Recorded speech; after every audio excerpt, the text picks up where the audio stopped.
Thank you, Aphex Twin. All right. My name is Dennis Dale. It's Friday, July 12th.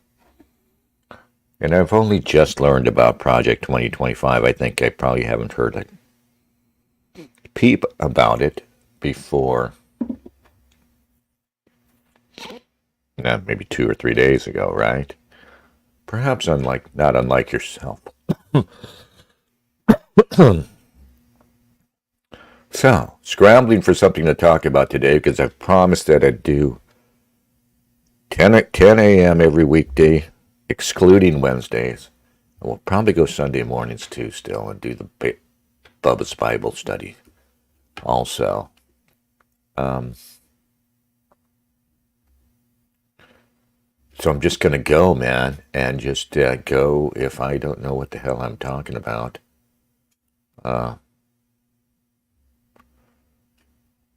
I'll just blithely plod on in ignorance like I do in real life, you know. It seems to not work in real life, so why not do it here, right? Why not be a blundering failure here online?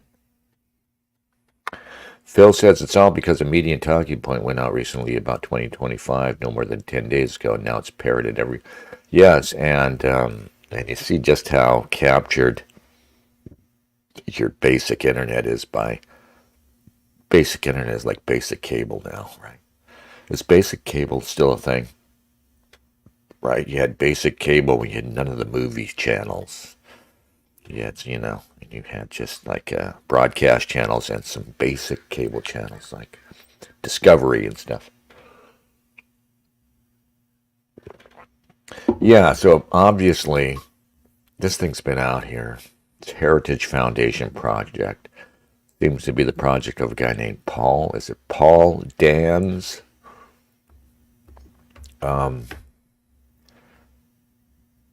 Spencer Chrétien. We've heard of this guy before. There's a long list of names associated with who contributed to. You can't find the actual text. There's a text of this, right? This is all in one. Apparently, they have a book that is, Pillar 1 or something. They're calling it. And they're going to release a series of books about it. And it's a whole list of Project 2025. Obviously, is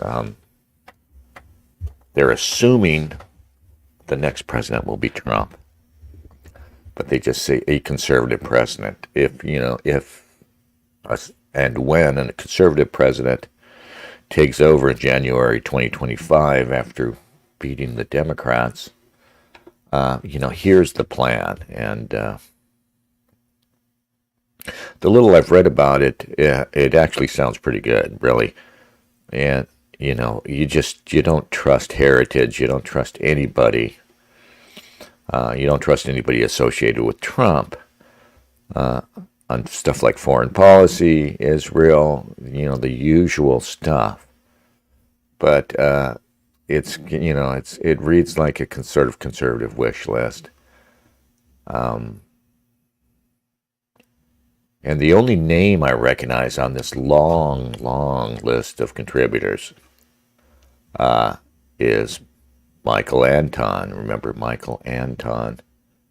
I forget what he went as, and he made a stir supporting Trump early on in 2015. Spent some time in the White House, but again, could be just another Zionist shell. Oswald Spengler says, if Project 2025 is catered, I'd want to get out of Seattle personally. You guys ever check Cliff High? I have no idea what Cliff High is. What is that? High Cliff? Is that you want me to jump?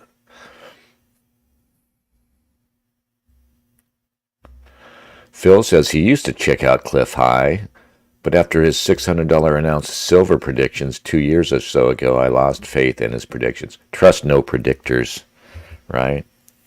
Trust no predictions. Though I am thinking gold, and really gold now. Gold, gold, gold. I don't understand Bitcoin. I don't trust Bitcoin. I see the potential for Bitcoin to be corralled into, what is it, CBDCs or whatever, controlled, basically controlled cryptocurrency. Cryptocurrency without the crypto part of it, without the privacy aspect. The best part of Bitcoin is we might, and this is what its proponents, its genuine proponents hope, is that we'll be able to take currency away from central banks, away from money printing or governments. I always bet on the power to win. But I do think there might be a future in gold now, simply because the dollar is falling apart as a global monetary system, because we suck now. And people aren't just going to transition into Bitcoin or anything else. They're going, on the basis of I hate economics, refuse to think hard about it. But I'm thinking that there's nothing to replace the dollar, except perhaps gold, and all these currencies backed by gold might be where we end up.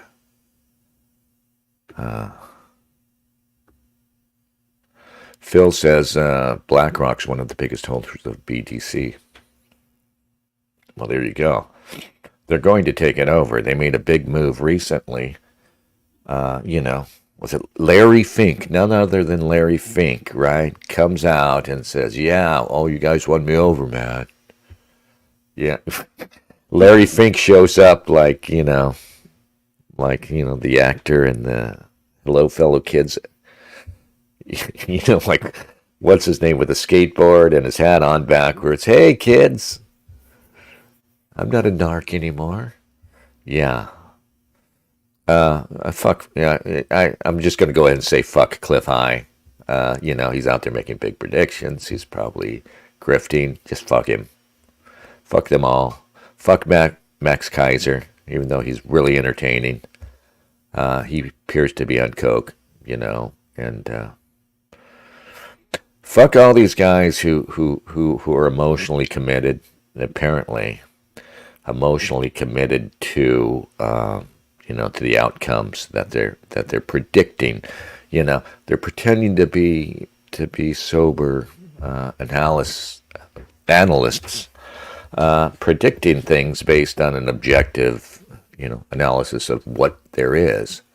But they are people after all, and inside, they really want, for good reasons, you might want Bitcoin to prevail, for very good reasons. You might want, dollar hegemony to go away. But, if you're talking about where to put your money, where I'm going to put my money, hold on, mister. Gold and lead, some people have said. If they haven't said it, they should say it. If I'm the first to say it, give me credit for it. Invest in gold and lead, Gold bullion and bullets is going to be my slogan.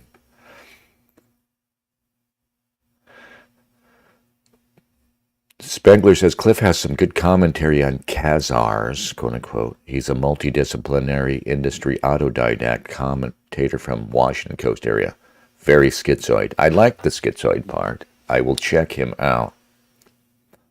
55-year-old Steve Buscemi. Yeah, so thank you. Hello, kids. This pinwheel hat. Is it a pinwheel hat? Yeah, so Larry Fink shows up, right, as Steve Buscemi. Hello, kids. Hello, Bitcoiners. Yeah. It's like time to distance yourself. I don't know, though. I'm going to learn about Bitcoin. I'm moving, out of dollars. I say all this shit, and my money just sits there, being wrung of its value by inflation. So don't listen to me, kids. I don't know what the fuck I'm talking about. I want you to educate me.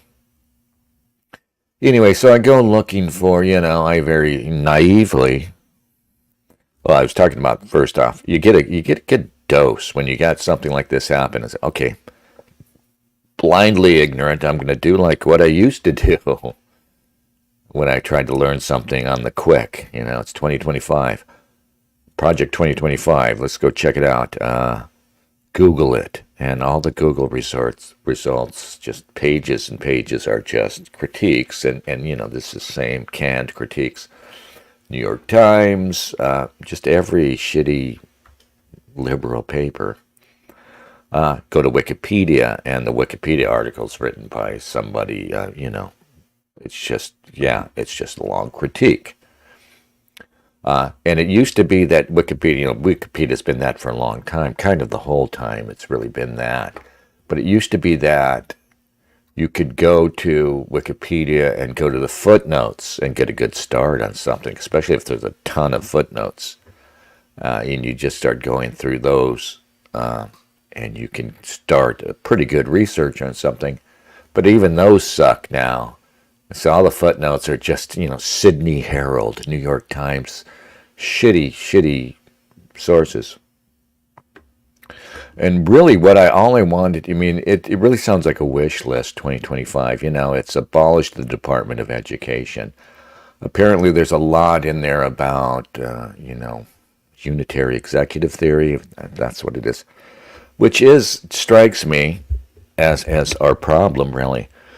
So apparently they want to give the president a lot more power, and this, of course, is giving the vapors to the folks over at New York Times.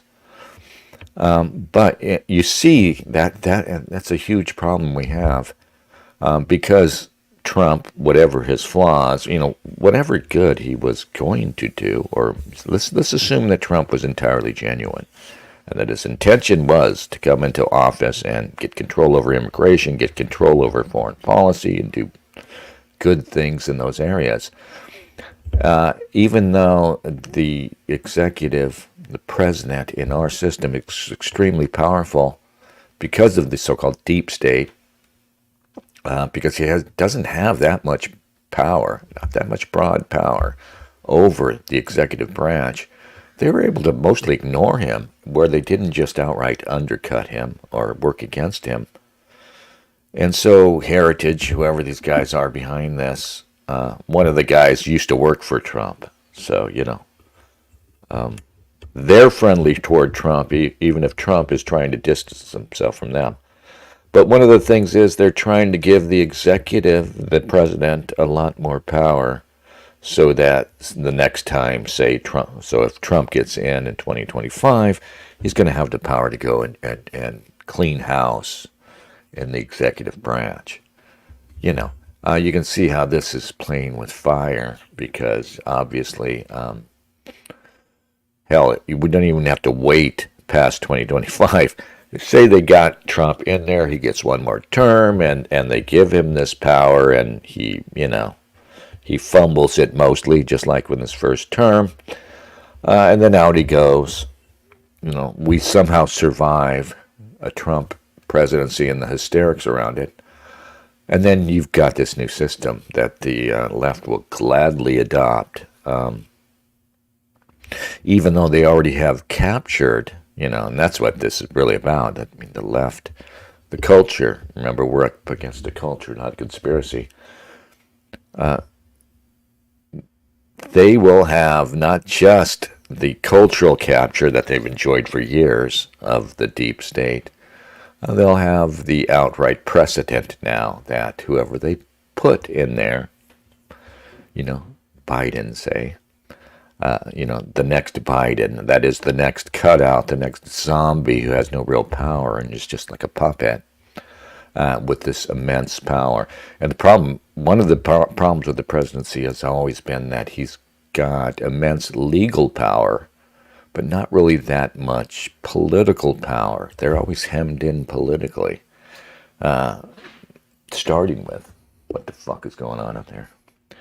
Starting with the election cycle every 2 years, he's kowtowing to the needs of his party in the midterms and then in his own re-election efforts. But of course, beyond that, it's worse. They're hemmed in. I mean, legally, there's all kinds of shit a president can do. He's very powerful. But politically, he dares not. And we saw with Trump, there's something else entirely I didn't think of, and that is that those who work for him in the executive branch, like the Joint Chiefs of Staff, can get away with just ignoring presidential orders. Anyway, I don't know what this thing is. Somebody's got to tell me what it is.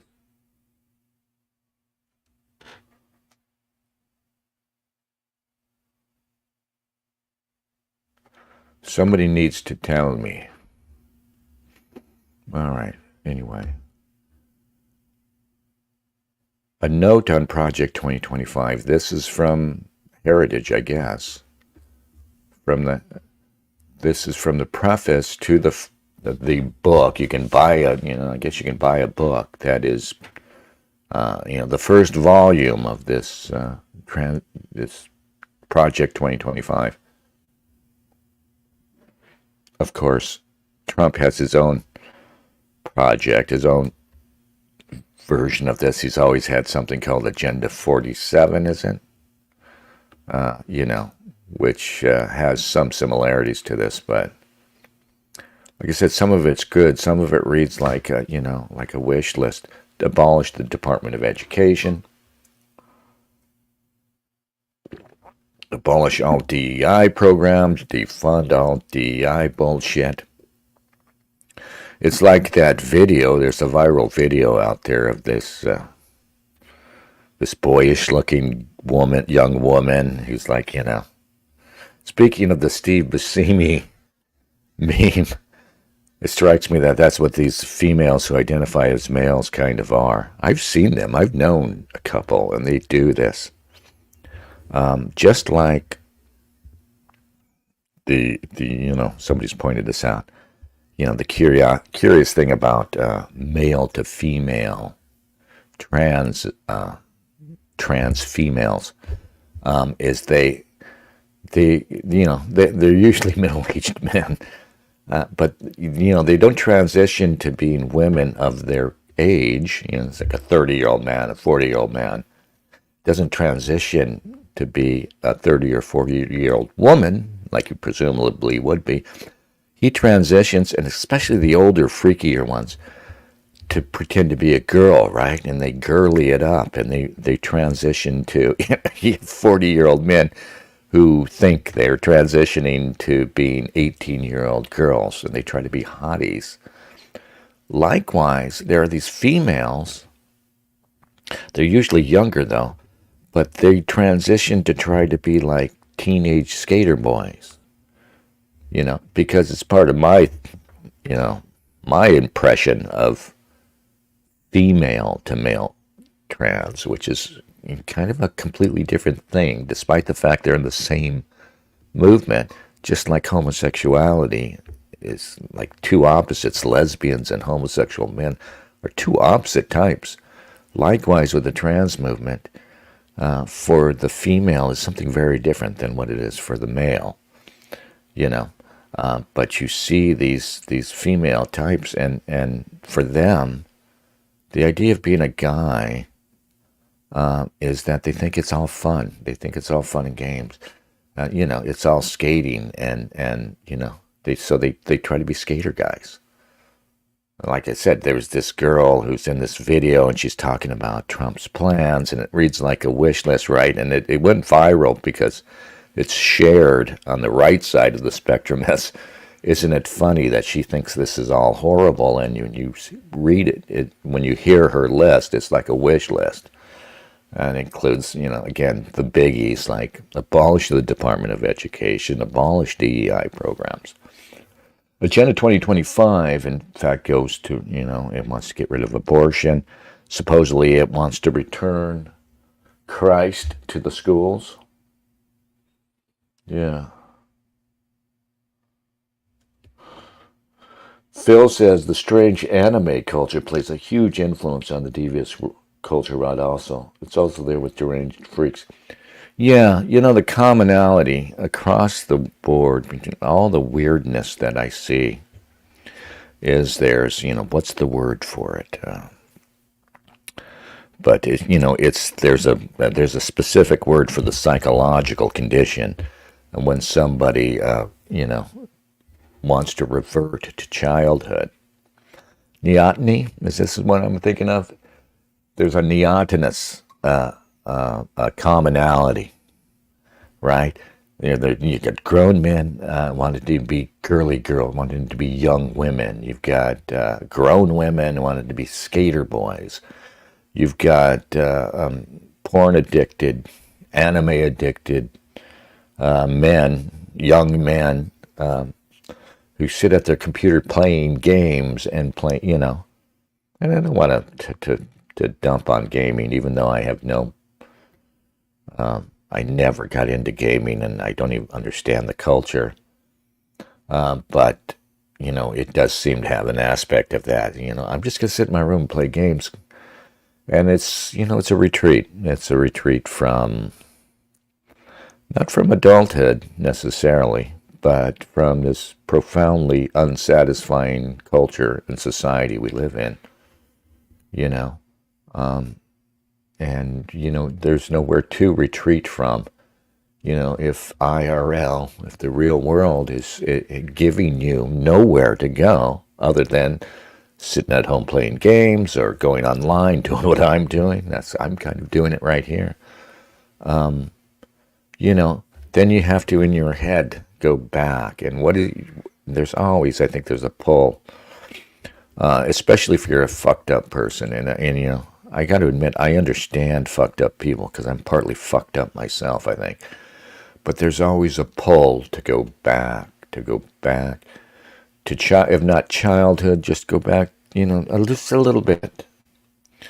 I can remember being young and thinking I wanted to go back to being younger, when I was really down. Like, there's this thing, let's start over, let's go back to square one. That there's always a social movement trying to do that. And there's always a psychological pull. If I could just go back to before I was ruined, before I became, decadent, before I acquired all this fucking baggage. Oswald Spengler asks, how does accelerationism factor into Project 2025? Well, yeah, I mean, you can't assume that the guys behind Project 2025 are unaware of the effect it's going to have. Right now, it's being pulled out. All of a sudden, here it is, and it's being talked about by everybody but its proponents, it seems like. So I would hope these guys, if they're genuine, I don't trust anybody nowadays, that they're factoring in this, right? They had to think, okay, we've got this big plan. We're going to come out and go public with it. We're going to try and, frankly, we're going to try and get Donald Trump on board with it because we think there's a very good chance he's going to be president again.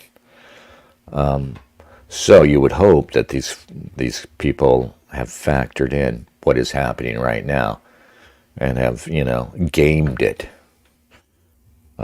Role gamed it, game played it, and are thinking, okay, what's going to happen? I don't think accelerationist. Maybe they're thinking, that they're going to spook the other side with this stuff. And spook these fools into drastic measures. I don't know. I mean, Agenda 2025, if it's genuine, it's kind of a desperate move. And you have to agree with them when they're saying, I mean, there's verbiage in here where they're basically rejecting the libertarian small government. The old paleo conservatism, they're saying, is untenable now. And it's very much, of this idea that you hear people say, you have to forget about, the libertarian small government. We're just going to go tend our lawn and on principle stay out of big government. And this very much seems to be, no. What we're going to do is we're going to take it back because, the left has taken over basically all the levers of power. And you would be crazy, and they're probably right about this. You would be nuts to think that you could just fight that by going to the people and selling them on libertarianism. You could be Nick Gillespie in your leather jacket, right? And your hair. He's probably wearing a wig by this point, right? With your hair and sideburns, right? Your James Dean look. Talking about, hey man, just stay out of my bedroom, man. Right? Just stay out of my wallet and bedroom, dude. Yeah. Hang on. I've got to pour coffee. I must pour coffee. All right. Aphex Twin. Noodle on, would you?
So that's a very good question, and I don't have an answer for it. How does accelerationism factor into it? But I'm thinking whatever the thinking of these people behind it, that I like accelerationism, Trump was a huge disappointment, but he did accelerate things, didn't he? I mean, maybe I should be careful. You should be careful what you wish for regarding acceleration, because Trump was the biggest accelerant out there. And what did he bring on? He brought on, where we're at. We're in a new sort of tyranny, right? Greater censorship, greater repression, and more psychological hysteria from our enemies. Our enemies who, are driven by, in toto, I'm talking about the people now, not the power, but the people, the demos behind the left and the insanity is driven in toto by psychological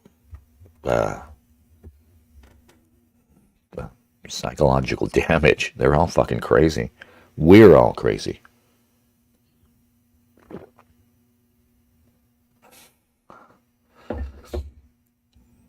Phil the Kill says, I remember turning 18. It's not that fun. You go from top of youth at 17 to bottom of the adults at 18, starting over.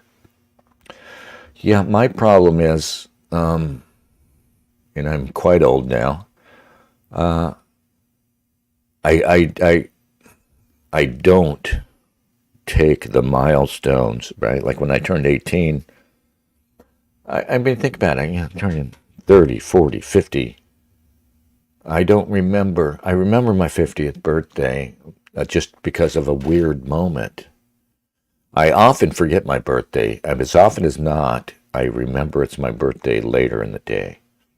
I never plan anything, I never do anything, but above all, I never mark out the milestones and say, all right, like I didn't when I turned 18, I didn't think, oh, okay, Dennis, what have you accomplished? Are you, how far along are you, how far along are you in your plans, sort of thing. I've always had a problem with time, and then I refuse to master it. And if I had any advice to give young people, I would say do not be dismissive of time. Do not ignore it, you know, because here I am marching right into old age, not yet having mastered it, I'm one of those people who's going to be on their deathbed and just go, oh shit, it's over. I had no idea. You mean this thing comes to an end, right? And death is a real thing? I did not know. I did not know that. Yeah. Yeah, so a big part of the problem is that nobody wants to grow up, and maybe you could ascribe it just to the fact that nobody has to grow up. And of course, immaturity is encouraged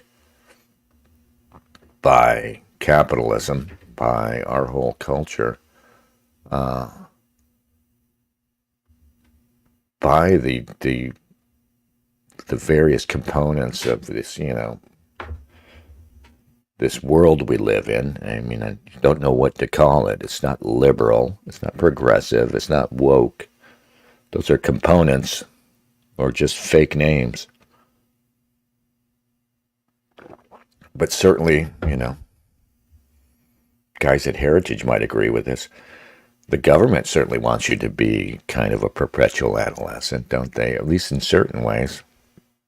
I mean, they'd still like you to be productive and pay your taxes, maybe. Though, part of the global agenda seems to realize that, like what the guy said, most of us are going to be useless eaters. So if you're useless eaters, they might as well dull you down and turn you into a perpetual adolescent. And a perpetual adolescent, of course, he doesn't marry, he doesn't have children, he doesn't develop conservative needs or ideas. And he's an ideal consumer in the same way that a single woman is an ideal consumer. And look at all these women who are just, staying single and dating into their 50s. What is that but neoteny? What is that but just continual adolescence? Oswald said it's called the blob, Dennis. Yeah, the blob, the Borg.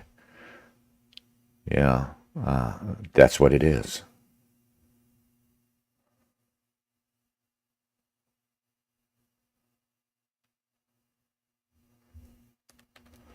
Phil says, for all in this day and age, I would say that they all want a nice, comfy AC office job starting at $70K immediately.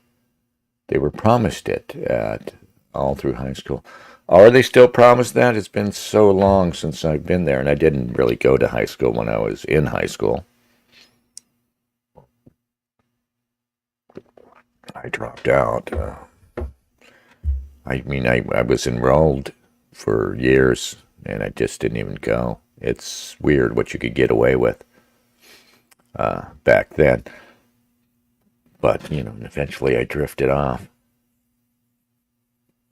And I went to school a long time ago when that was still the thing, that was still the idea. I mean, we still had home ec for girls. And we still called them girls. We still had girls, But I don't know what they're feeding these kids, and I don't know if I think everybody wants to be a star.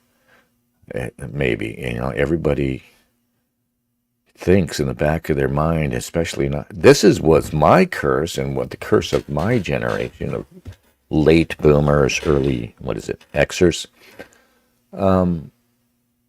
Celebrity culture was really riding high.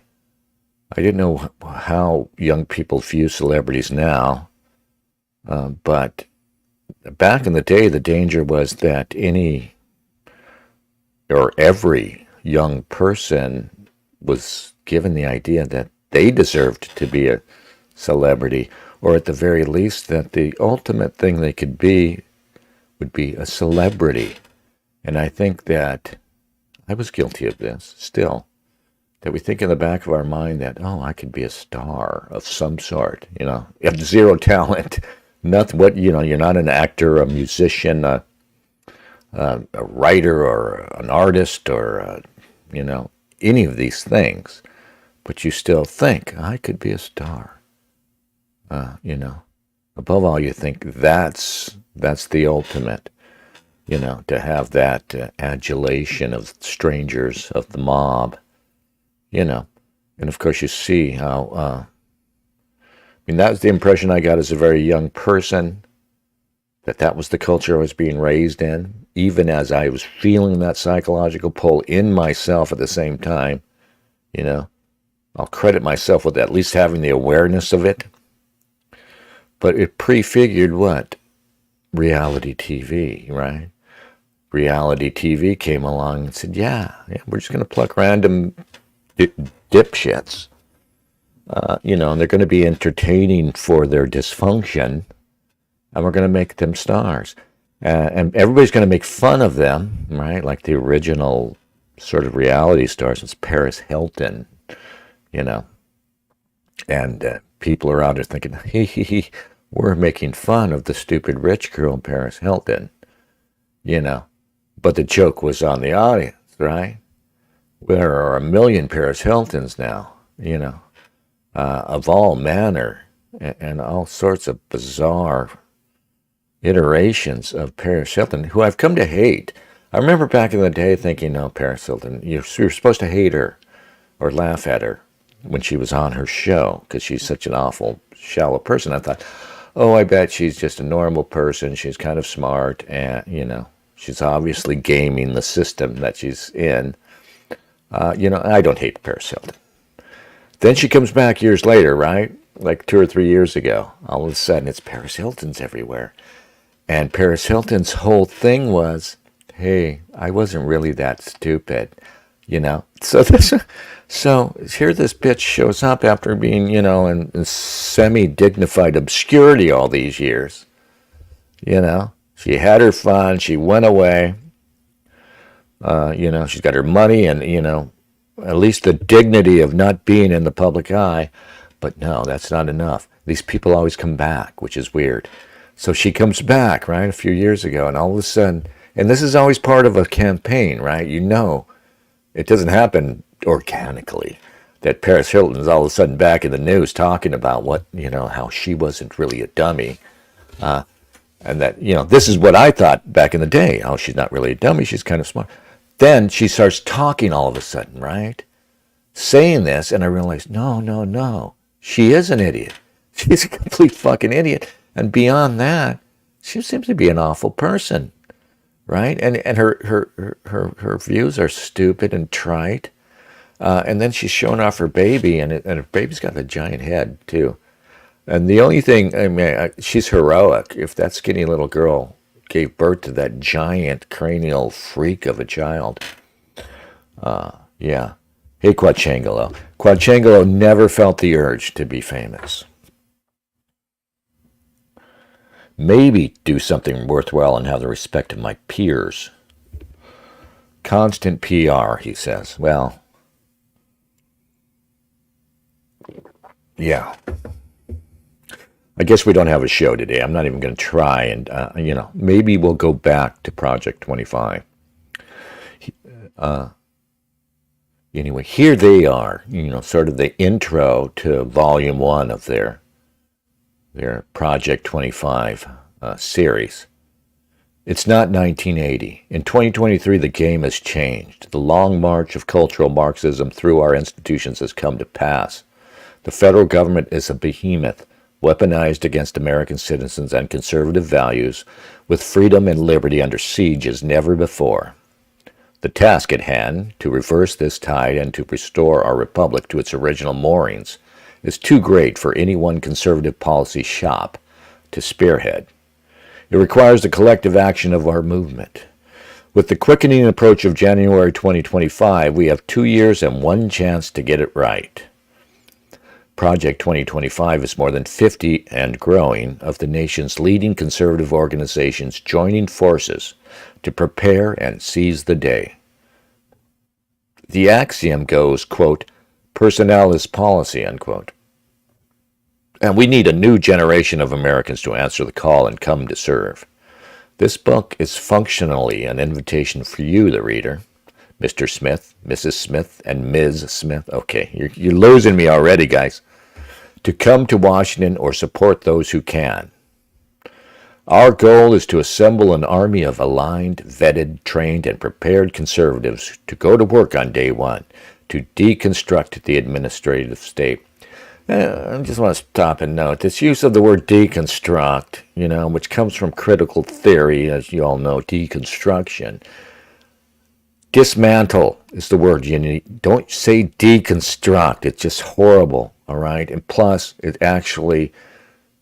a critical theory, a left-wing critical theory word. Deconstruct is not the word dismantle. Dismantle and rebuild. Reconstruct, maybe.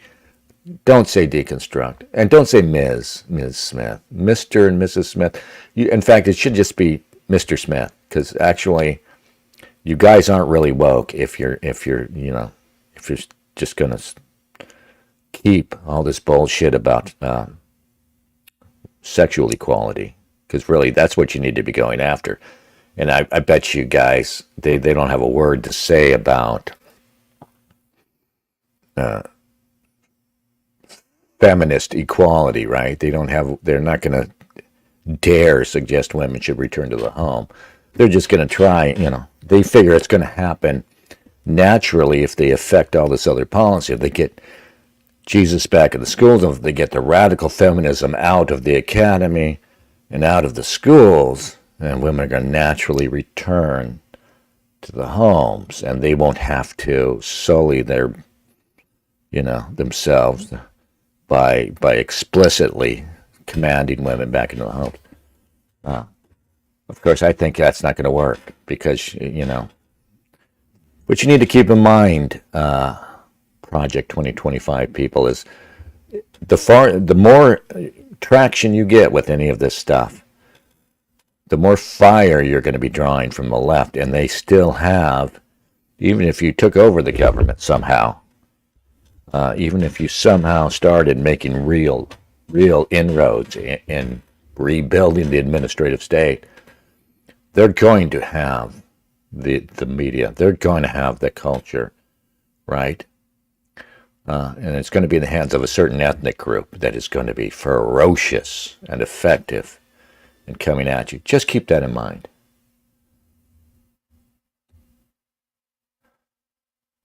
Yeah. All right. The project is built on 4 pillars. Pillar 1, this volume, puts in one place a consensus view of how major federal agencies must be governed, and where disagreement exists, brackets out those differences for the next president to choose a path. What the fuck? Pillar 2 is a personnel database that allows candidates to build their own professional profiles and our coalition members to review and voice their recommendations. These recommendations will then be collated and shared with the president-elect's team, greatly streamlining the appointment process. Okay, so, casting call time. Pillar 3 is the Presidential Administration Academy, an online educational system taught by experts from our coalition. You can see where this is going to go wrong right away. For the newcomer, this will explain how the government functions and how to function in government. For the experienced, we will host in-person seminars with advanced training and set the bar for what is expected of senior leadership. The farther you get into this, the more untenable it sounds to me. In Pillar 4, the playbook, we are forming agency teams and drafting transition plans to move out upon the president's utterance of, quote, so help me God, unquote. Okay. This is written by Paul Dans. He's the guy who used to work for Trump. He was in the Trump administration. Here are the names: Darren Baxt, Jonathan Barry, Lindsay M. Burke, David R. Burton, Adam Candube, Dustin J. Carmack, Brendan Carr, there's a name I recognize, Benjamin S. Carson, Ben Carson, Ken Cuccinelli, we recognize that, Rick Dearborn, Veronique DeRugi, Donald Devine, Diana Furta, a Jewish girl, a Yenta. Okay, anyway, it goes on and on. But there are names upon names upon names. Okay, lots of people. Stephen Moore, Peter Navarro. Yeah. Russ Vaught, I've heard that name somewhere. Editors Paul Dan, Stephen Groves. There you go. All right. Contributors, and they got a very, very long list of contributors here. Michael Anton is one of, I think maybe the only name I stands out right off the bat. And people from American Cornerstone Institute, Heritage, ACLJ, yeah, okay, American Cornerstone Institute. I just want to hear their stance on Israel, and if they're a bunch of sellouts on Israel, because they probably are. Phil, I think Paris, I too think Paris can unhinge your thighs like a snake devouring prey. They probably come out. Whoop. Yeah, it's probably really fucking scary to see it. No, you know what really happened with Paris Hilton and her giant-headed baby? She didn't fucking carry that kid. Women are not going to carry children in the future. This is the thing I've always predicted for a long time, that if technology keeps going unfettered, it's inevitable that women will no longer carry children in their bodies, and will reach a time in the developed world where all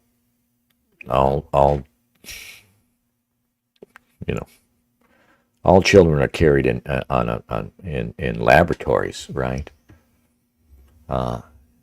And no woman actually, you know what I mean? She becomes pregnant, and they're going to say, okay, congratulations, you're pregnant. We'll schedule your appointment for pulling the kid, right? And they'll just pull the fertilized egg out of the female and start it growing in a lab. Yeah, and instead of ultrasounds, right? Maybe the kids will develop in glass jars, right? And if you want, I wonder if people will do this. You go and you'll watch them grow in their glass jar. Oh, look how cute, right? And then eventually, the day will come. Okay, the kid's ready, and we'll pull them up. Yeah, and they'll probably have it so that we'll avoid all kinds of problems like premature, right? We'll be there monitoring the kid in a laboratory environment, so there will be no more premature births. The problems in the womb, now in the test tube, will be detected immediately and dealt with immediately.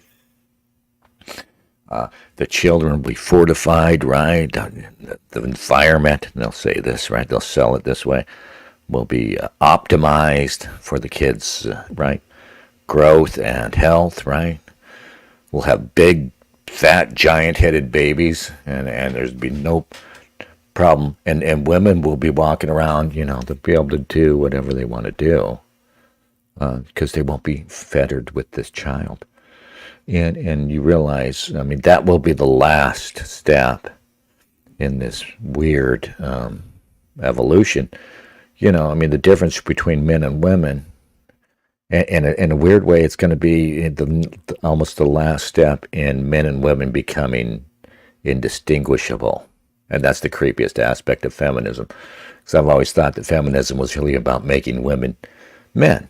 Just like I said about the female to male trans girls. They think it's all fun and games with being a guy. They want in on the fun.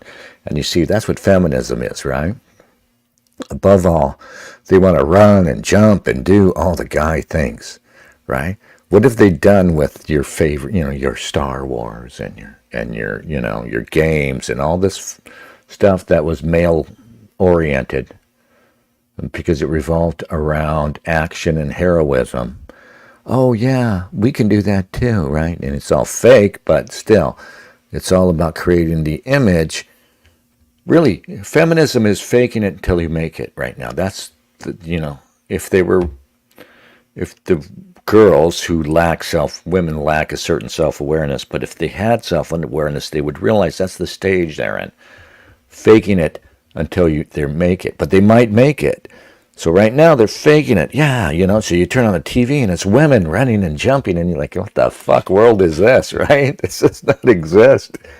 But they just think, we do this enough. For one thing, we're acculturating the women to this idea. We're trying to develop in their masculine traits, because ironically, feminism is anti-female. Feminism is a rejection of everything that's truly female. It's a rejection of not just the weakness of a female. It's a rejection of motherhood as the central reality of femaleness, right? And it's a rejection of emotional femininity, right? And women, I'm astounded when I go back and read. I like to read old literature, right? Old stuff. I've been reading Thackeray. Great old book by Thackeray called Pendennis.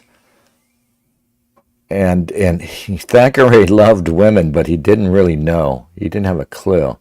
His depictions of women are these angelic, simple creatures, and that's not just Thackeray, it's other authors too, but you realize the old representations of women in literature are of these alien creatures that don't exist anymore.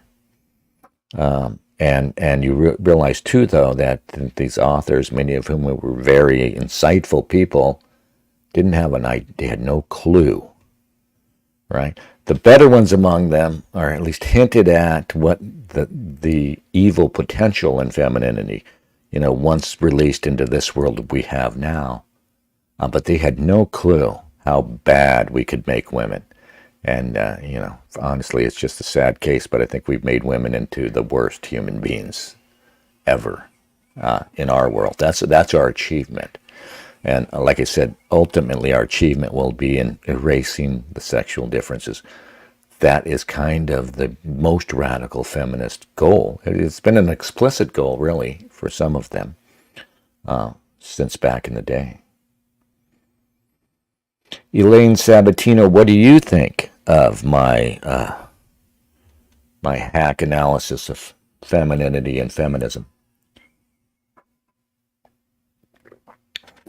Visionary says, if feminism is a naive imitation of maleness, it's also making women misogynist. Yeah, this is a conversation I had with my daughter, who's not conservative like me, but she always has to concede these points that women hate women more than misogynist men hate women. There's a certain sort of, I don't know what it's born out of, but, there are women who exhibit this, right? You think of Hillary Clinton for all her bullshit, right? Oh, Hillary Clinton, feminist icon. Who infamously was the point woman on shooting down the various bimbos that, this is their word, bimbos, that would turn up to try to, to cause Bill Clinton, serial philanderer, problems. And you see, you read about her actions and the quotes, and you realize she has a genuine disdain for these women. And their women, and her disdain for the women is for their female aspect, right? I mean, Hillary is this, what people hate about her, what she's never understood, is that's what's so profoundly unattractive about Hillary Clinton. There's no fucking femininity, right? Where's the femininity? She's always talking about being a woman. I mean, I guess it's a good thing, Hillary, you keep reminding us, because I would forget. You're not masculine. You're this, sexless, androgyne, as far as I can tell. And her disdain for these women that Bill Clinton couldn't keep his hands off because they were women. They were unlike her, right? They were, soft and available and simple creatures. And that's what she disdained about them, is that they were weak and they weren't, like masculine in a sense. Anyway, everybody's leaving because nobody wants to hear this shit. And our hour is up.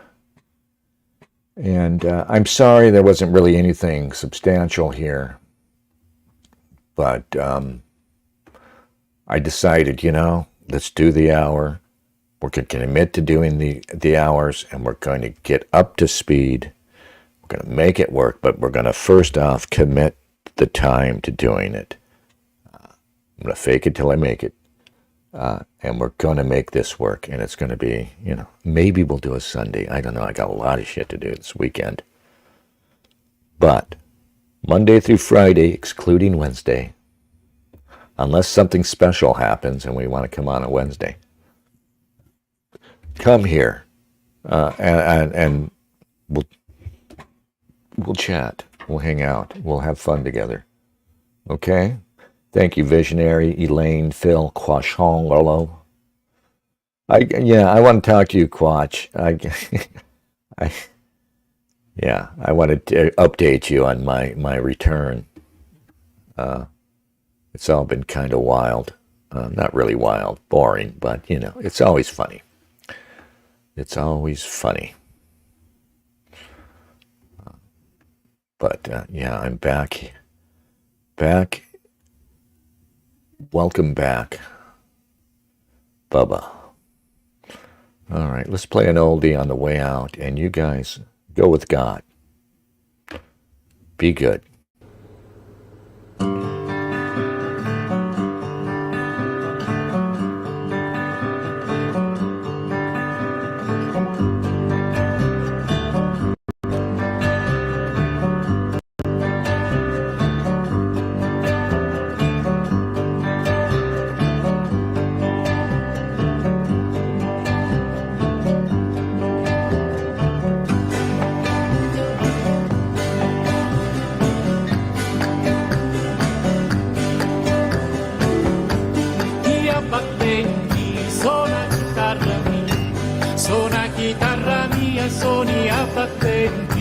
Suona chitarra mia, suoni a battenti. Di colpi giusti lo suona tutti da, di colpi giusti suona chitarra mia, di colpi giusti suona chitarra mia. Ruspiti dallo sonno, non più dormire, ruspiti dallo sonno, non più dormire, e non ci dormi qua, e non ci dormi qua, e non ci dormi quando c'ha la bimba male.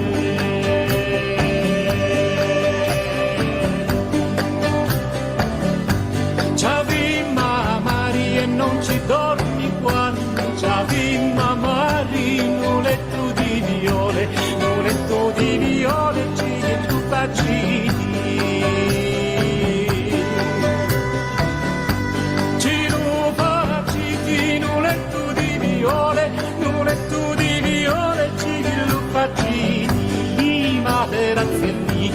Cuscini di seta e i lenzoli sogni arrecamati.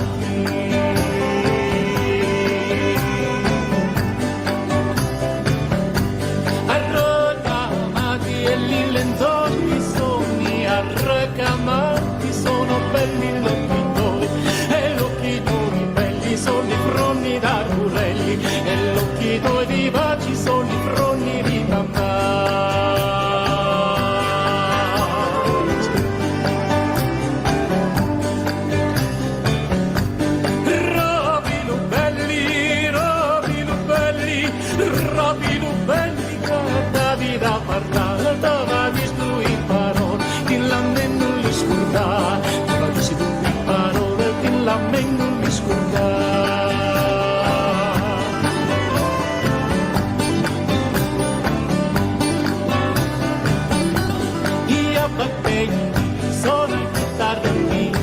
suona chitarra mia, suoni a battente.